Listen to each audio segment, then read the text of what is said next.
Hello? Hello? It's for you. Did you know that you can have a direct impact on saving endangered gorilla populations? It's as easy as picking up the phone, your old cell phone that is, and putting it in a recycle box stationed at the Detroit Zoo. Who here has seen a gorilla? Well, they can be hard to miss.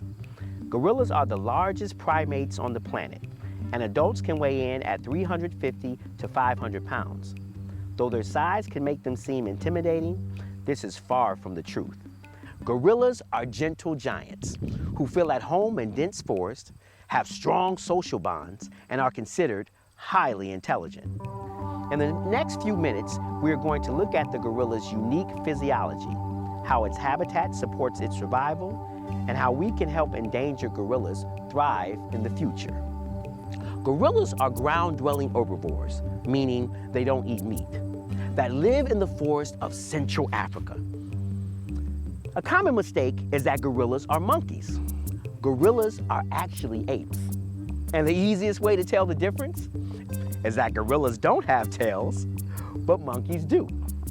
Adult gorillas can reach a height of 6 feet when standing on 2 legs, and mature male gorillas are known as silverbacks for the white hair that develops on their back at about 14 years of age. Gorillas share more than 95% of their DNA with humans. They move through the forest by walking on their knuckles, and their big toe sticks out more than our big toes do in order to help them grasp onto branches of trees as they are moving up or down. Gorillas are sometimes seen as grumpy or mad because of the large brow ridge over their eyes. These brow ridges are actually designed to stick out far in order to protect their eyes. So when they're walking through the dense forests of Africa, sticks aren't poking them in the eye.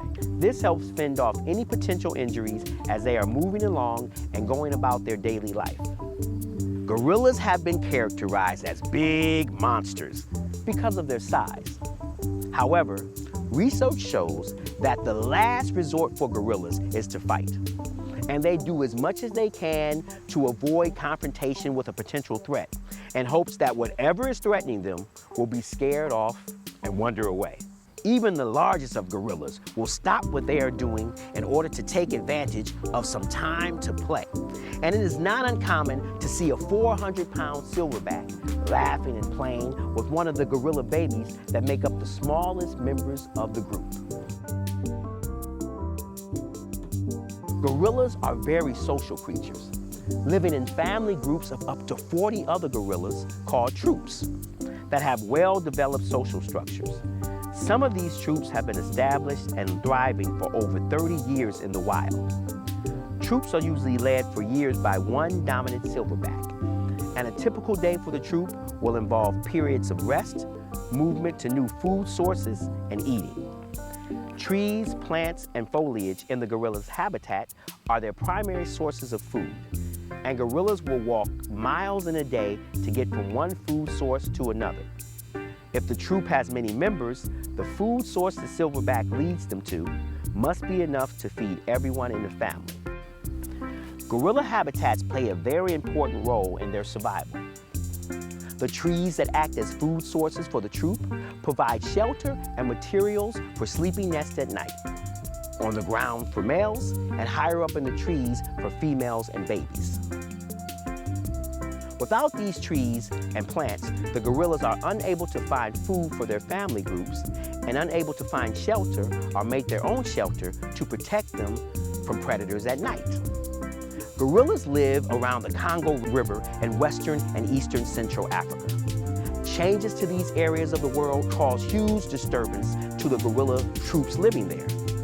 Recently, these changes have been caused by human conflicts like civil war and environmental destruction due to logging and mining. Scientists estimate that the population of eastern lowland gorillas, or grower gorillas, have declined by 50% since 1995 due to changes in their environment and increased human conflict. The Detroit Zoological Society helps support Growers gorillas in the wild through a program called Gorilla Rehabilitation and Conservation Education, or GRACE.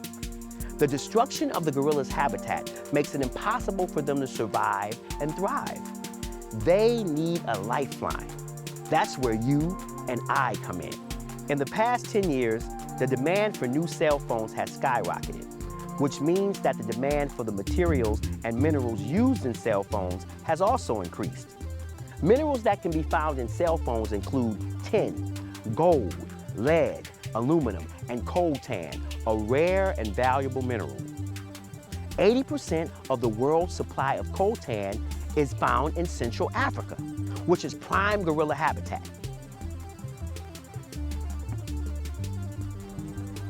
Imagine if the cell phone equivalent of gold was found in your backyard.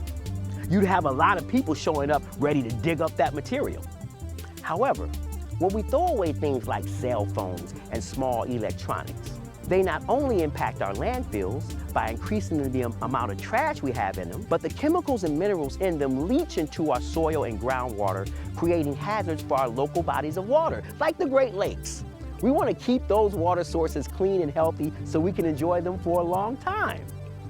By recycling your cell phone, or by waiting another year to buy a new cell phone, you can not only help prevent the deforestation of gorilla habitats in Africa, but you can help support our environments right here at home.